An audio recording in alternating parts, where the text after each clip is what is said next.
Unashusha chini kidogo Mike. Ndugu wanahabari na ndugu wa Tanzania wenzangu, nizungumze mambo mawili na nianze na jambo hili ambalo mwanasheria mkuu wa chama chetu Dr. Nshala amelizungumzia. Kama ambavyo tulitoa tamko rasmi la chama kuhusiana na zuio lililokuwa limewekwa ambalo lilikuwa limezuia chama chetu kufanya shughuli mbalimbali za kisiasa ikiwemo kutumia rasilimali za chama, ofisi za chama, magari ya chama. Na kwa kipindi chote hakuna kiongozi wala mwanachama ambaye aidha amekwenda ofisini au ametumia mali za chama. Sasa kwa ufafanuzi huu ambao umetolewa ni wa kisheria, sio tamko tu la hewani, ni ufafanuzi wa kisheria wenye rejea ya kesi ambazo ziliwahi kuamuliwa kwenye mahakama zetu hapa Tanzania. Kwa hivyo nitoe tangazo rasmi la kiutendaji kwa niaba ya ofisi ya katibu mkuu wa chama kwamba viongozi wote wa chama nchi nzima, wanachama wetu wote, kuanzia leo tarehe 11 mwezi wa pili mwaka 2026, kuanzia leo tuko huru kutumia ofisi zetu za chama pamoja na mali zetu zote. Ninaelekeza kuanzia kesho, viongozi, nendeni ofisini, kafanyeni maandalizi ya usafi, kakagueni magari, kakagueni ofisi, kakagueni nyaraka na mali mbalimbali katika ofisi zetu, na tutatoa taarifa sasa ya maelekezo, vikao vianze kukaliwa kwenye ofisi zetu kuanzia kesho, na hakuna yoyote wa kutuzuia kwa sababu jambo hili ni la kisheria. Tuna programu ambayo tulikuwa tumeizindua wakati wa maadhimisho ya miaka 33. Programu hii itaendana na zoezi rasmi la viongozi na wanachama kurudi ofisini na kuanza kutimiza wajibu wetu wa kisiasa. Tulizindua programu inaitwa Chadema ni Watu. Chadema ni nini? Chadema ni watu. Kwa hivyo wale wote wanaotaka kujiunga na chama hiki, huu ndio wakati wa kujiunga ili uweze kuhesabiwa sasa, tuthibitishe Chadema ni watu.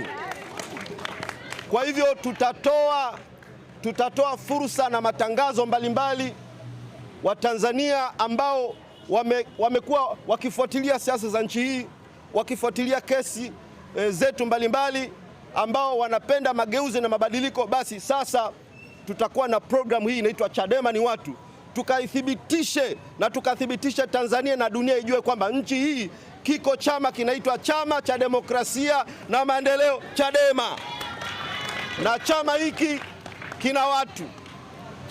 kina watu. Kwa hivyo nendeni ofisini, watu wasajiliwe kwa nguvu sana ya kusajili wanachama ili ijulikane na ifahamike Chadema ni watu. Jambo la pili, kwa wanachadema na Watanzania wenzangu, msifadhaike na yanayoendelea mahakamani. Lissu hana hatia, wote tunajua. Mbingu zinajua na dunia inajua Lissu hana hatia. Na hakuna marefu yasiyo na ncha jamani.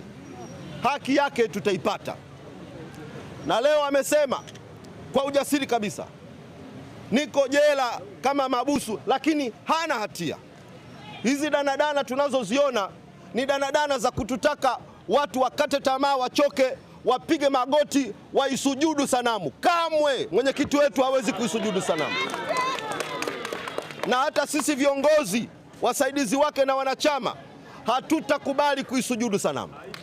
Kesi hii ina lengo la kutublackmail, ina lengo la kumtesa Lissu, ina lengo la kufifisha nguvu zetu, lakini tutathibitisha kwamba we have God and we have the power, na tuna watu walio nyuma yetu, na kazi hii na wajibu huu tutautimiza kwa uaminifu sana.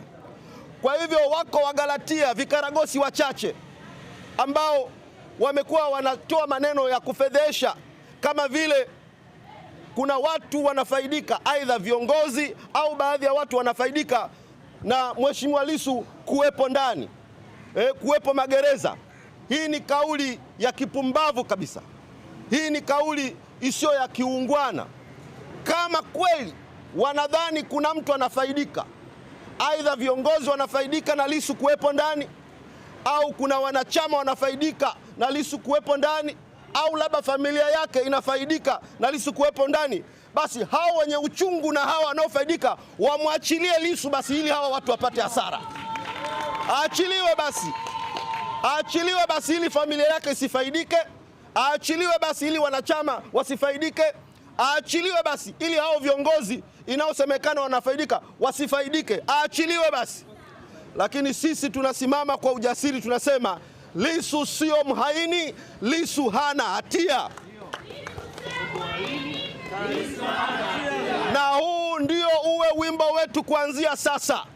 T-shirt ziprintiwe, nyimbo ziimbwe, ngonjera zitungwe, miziki ichezwe, tuimbe wimbo wa kwamba Lissu sio mhaini na wala Lissu Naam.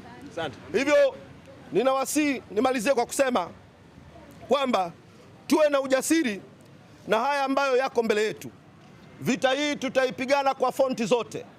Tutaipigana mahakamani, tutaipigana barabarani, tutaipigana kwenye maji, tutaipigana angani, tutaipigana kwenye saiba, kila mahali. Hakuna jiwe litakaloachwa. Tutaipigana kila mahali. Tunaye Mungu, tuna watu, tuna nguvu, tutashinda. Amen. Asanteni sana. Nawashukuru sana.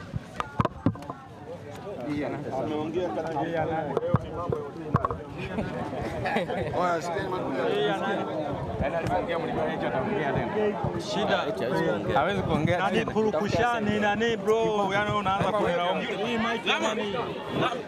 Kwa hiyo hapo nasema tu mic yana. Kwa hiyo mic yana. Mic inakaa muona huko kaka ndo kunapiga. Wewe umeniwekea hivi.